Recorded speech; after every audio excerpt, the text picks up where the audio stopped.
ಕರ್ನಾಟಕದಲ್ಲಿ ಒಳಗೆ ಕುದೀತಾ ಇದೆ ಸಿಎಂ ಬದಲಾವಣೆಯ ಕಿಚ್ಚು. ಬೂದಿ ಮುಚ್ಚಿದಂತಹ ಕೆಂಡದಂತೆ ಇರುವಂತಹ ಸಿಎಂ ಕುರ್ಚಿ ಕದನ. ಸಿದ್ದರಾಮಯ್ಯ ಡಿಕೆ ಶಿವಕುಮಾರ್ ನಡುವೆ ಮತ್ತೊಂದು ಬ್ರೇಕ್ಫಾಸ್ಟ್ ಮೀಟಿಂಗ್.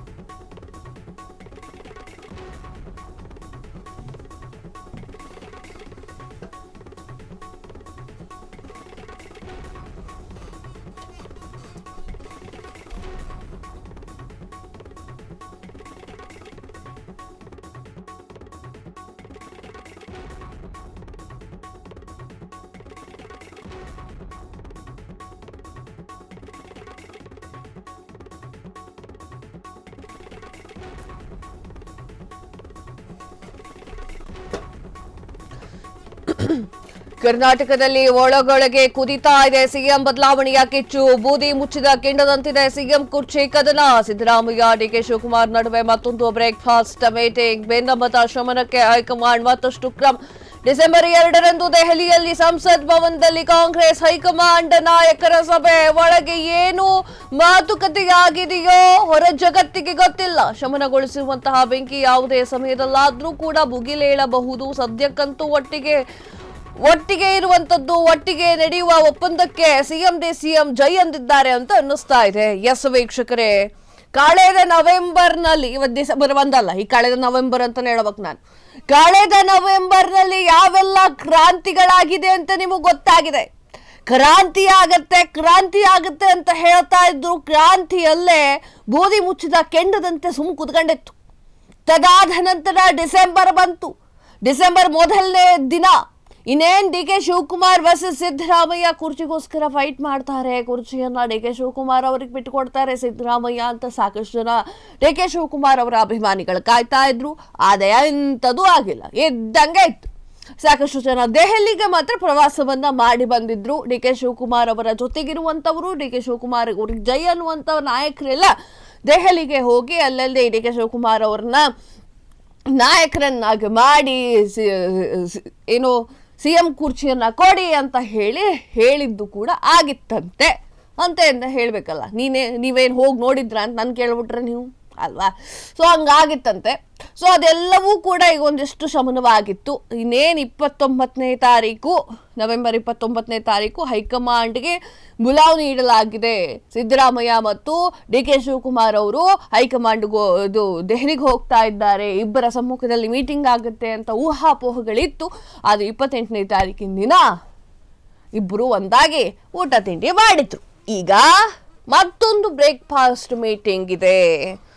ಈಗ ಮತ್ತೆ ಒಂದಾಗ್ತಾ ಇದ್ದಾರೆ. ಏನಾಗಿರಬಹುದು? ಕರ್ನಾಟಕ ಕಾಂಗ್ರೆಸ್ ಅಧಿಕಾರ ಹಂಚಿಕೆ ತಿಕ್ಕಾಟ ತೀವ್ರಗೊಂಡಿದ್ದ ಬೆನ್ನಲ್ಲೇ ಶನಿವಾರ ಸಿಎಂ ಸಿದ್ದರಾಮಯ್ಯ ಅವರ ಕಾವೇರಿ ನಿವಾಸದಲ್ಲಿ ಬ್ರೇಕ್ಫಾಸ್ಟ್ ಮೀಟಿಂಗ್ ನಡೆದಿತ್ತು. ಆ ಬಳಿಕ ಸಿಎಂ ಹಾಗೂ ಡಿಸಿಎಂ ಡಿಕೆ ಶಿವಕುಮಾರ್ ಒಟ್ಟಿಗೆ ಸಂದೇಶವನ್ನ ರವಾನೆ ಮಾಡಿದ್ರು. ಏನೇ ಇದ್ರೂ ಕೂಡ ಹೈಕಮಾಂಡ್ ಹೇಳಿದಂತೆ ನಡೆದುಕೊಳ್ತೇವೆ ಅಂತ ಹೇಳಿದ್ರು. ಈ ಬಳಿಕ ಸಿದ್ದರಾಮಯ್ಯ ಅವರು ಡಿಕೆ ಶಿವಕುಮಾರ್ ಮನೆಗೆ ಕೂಡ ಹೋಗಿ ಆಹ್ವಾನಿಸಿದ್ದಾರೆ. ಹೋಗುತ್ತೇನೆ ಅಂತ ಹೇಳಿದ್ರು. ಇದೀಗ ಅದಕ್ಕೂ ಮುಹೂರ್ತ ಫಿಕ್ಸ್ ಆಗಿದೆ. ಮಂಗಳವಾರ ಬೆಳಿಗ್ಗೆ ಅಂದ್ರೆ ಇವತ್ತು 9:30ಕ್ಕೆ ಡಿಕೆ ಶಿವಕುಮಾರ್ ಅವರ ಸದಾಶಿವನಗರದ ನಿವಾಸದಲ್ಲಿ ಸಿಎಂ ಸಿದ್ದರಾಮಯ್ಯ ಬ್ರೇಕ್ಫಾಸ್ಟ್ ಮೀಟಿಂಗ್ಗೆ ಹಾಜರಿದ್ರು. ಈಗ ಬೇಕಾದ್ರೆ ಮಾಧ್ಯಮದವ್ರು ಹೋಗಿ ಕೇಳಿ, ಸರಿ ಏನ್ ಮಾತಾಡಿದ್ರಿ ಸರ್, ಅಧಿಕಾರದ ಬಗ್ಗೆ ಏನಾದ್ರು ಇತ್ತ ಅಂತ ಎಲ್ಲ ಮಾಧ್ಯಮದವ್ರು ಕೇಳಿದ್ರೆ, ರೀ ನಾವು ಕರೆದಿದ್ದೀವಿ, ಅವ್ರು ತಿಂಡಿಗೆ ಬಂದಿದ್ದಾರ್ರಿ, ಹಿಂಗೋ ಬಂದ್ರು ಬರ್ಬೋದು ಮಾತು. ಸೊ ಕೇಳಬೇಕಾದ್ರೆ ನೋಡ್ಕೊಳ್ಳಿ. ಇದ್ರ ಮಧ್ಯೆ ಅಧಿಕಾರ ಹಂಚಿಕೆ ತಿಕ್ಕಾಟ ಅಂತಿಮ ನಿರ್ಧಾರ ಈಗ ಹೈಕಮಾಂಡ್ ಅಂಗಳಕ್ಕೆ ಹೋಗಿ ತಲುಪಿದೆ. ದೆಹಲಿಯಲ್ಲಿ ಸೋನಿಯಾ ಗಾಂಧಿ ನಿವಾಸದಲ್ಲಿ ಭಾನುವಾರ ಮಹತ್ವದ ಸಭೆ ನಡೆದಿದ್ದು, ಪರಿಹಾರವನ್ನ ಸೂಚನೆ ಮಾಡುವಂತೆ ಪಕ್ಷದ ಅಧಿನಾಯಕಿ ಸೋನಿಯಾ ಗಾಂಧಿ ಅವರು ಎಐಸಿಸಿ ಅಧ್ಯಕ್ಷ ಮಲ್ಲಿಕಾರ್ಜುನ್ ಖರ್ಗೆ ಅವರಿಗೆ ತಿಳಿಸಿದ್ದಾರೆ. ಕರ್ನಾಟಕ ಕಾಂಗ್ರೆಸ್ ಅಧಿಕಾರ ಹಂಚಿಕೆ ಬಿಕ್ಕಟ್ಟು ತೋಸು ಮಟ್ಟಿಗೆ ಶಮನಗೊಂಡು ಇದರ ಬೆನ್ನಲ್ಲೇ ಎಐಸಿಸಿ ಅಧ್ಯಕ್ಷ ಮಲ್ಲಿಕಾರ್ಜುನ್ ಖರ್ಗೆ ಎಚ್ಚರಿಕೆಯ ಹೆಜ್ಜೆಯನ್ನ ಇಟ್ಟಿದ್ದಾರೆ. ಖರ್ಗೆ ಕರ್ನಾಟಕದವರೇ ಆಗಿರೋದ್ರಿಂದ ಈಗಿನ ಯಾವುದೇ ಏಕಪಕ್ಷೀಯ ಅಥವಾ ಪಕ್ಷಪಾತ ನಿರ್ಧಾರವಾಗಿ ಹೋಗದಂತೆ ನೋಡಿಕೊಳ್ಳಲು ಎಲ್ಲಾ ಉನ್ನತ ಮಟ್ಟದ ನಾಯಕರ ಜೊತೆಗೆ ಚರ್ಚೆ ಮಾಡ್ತಾ ಇದ್ದಾರೆ. ಅದೇನೇ ಇರಲಿ, ಈಗ ಬ್ರೇಕ್ಫಾಸ್ಟ್ ಮೀಟಿಂಗ್ ಎಲ್ಲರಲ್ಲೂ ಕೂಡ ಒಂದು ಕುತೂಹಲವನ್ನ ಮೂಡಿಸುವಂತೆ ಮಾಡಿದೆ. ಚಳಿಗಾಲದ ಅಧಿವೇಶನ ಇನ್ನೇನು ಕೆಲವೇ ದಿನಗಳಲ್ಲಿ ಆರಂಭವಾಗುತ್ತೆ. ಚಳಿಗಾಲ ಅಧಿವೇಶನದಲ್ಲಿ ಕುಂತ್ಕೋಬೇಕು ಅಂತಂದ್ರೆ ಇದೆಲ್ಲ ಮುಗಿಸ್ಕೊಂಡು ಬರಬೇಕು ಅಂತ ಹೈಕಮಾಂಡ್ ಜೋರ್ ಮಾಡಿರೋ ತರ ಇದೆ. ಜೋರ್ ಮಾಡಿರೋದು ಅಂದ್ರೆ ನಮ್ಮ ಕಡೆಗೆ ಹೇಳಿರೋ ತರ, ಗಟ್ಟಿಯಾಗಿ ಹೇಳಿರೋ ತರ ಇದೆ.